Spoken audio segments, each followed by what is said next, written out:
Right now, there's a quiet sense in your mind that says, "This is me. I'm here." It feels stable and continuous, like a solid center behind your eyes. But that feeling might not come from a fixed entity. Your name, your memories, and your personality could be parts of a construction your brain maintains in real time. Your brain receives a constant stream of sights, sounds, and sensations.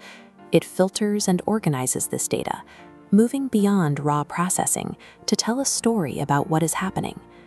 The certainty we feel about our identity suggests the brain is working to keep this internal story seamless and uninterrupted. This map shows the brain as a decentralized system. It is a collection of specialized processing regions rather than a single control room. When researchers scan these regions, they find no specific physical hub. There is no biological self-center where a unified identity sits. Different regions handle memory, emotion, and decision-making independently of one another. Your mind stitches these separate inputs together, resulting in a single, unified experience. Without a biological pilot at the helm, the self emerges as the final output of this continuous biological storytelling process. You can see this through simple observation. Take a moment to notice the mental activity happening in your head right now. Thoughts rise and vanish. If you are the one observing them, logically you are separate from the thoughts themselves. Emotions follow the same pattern. You can feel happy, anxious, or calm within minutes. These cycles happen without destroying your underlying identity. This timeline represents a single memory. Studies show that every time you recall an event, the brain rewrites the details. The past you remember is constantly shifting.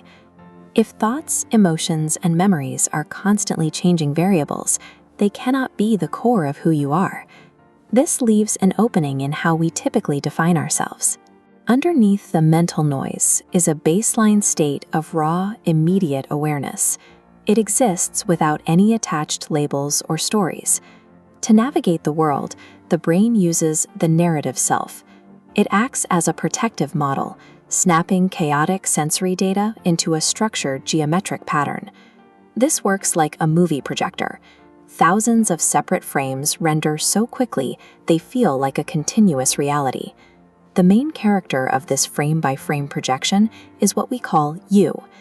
This structure shows that identity is a psychological tool designed to keep us functioning.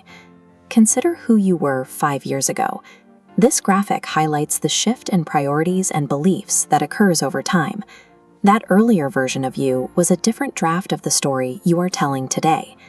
We see the boundaries of this story loosen during deep meditation or flow states, where the distinction between self and environment becomes less rigid.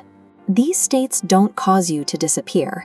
They simply relax the feeling of being a fixed, separate identity.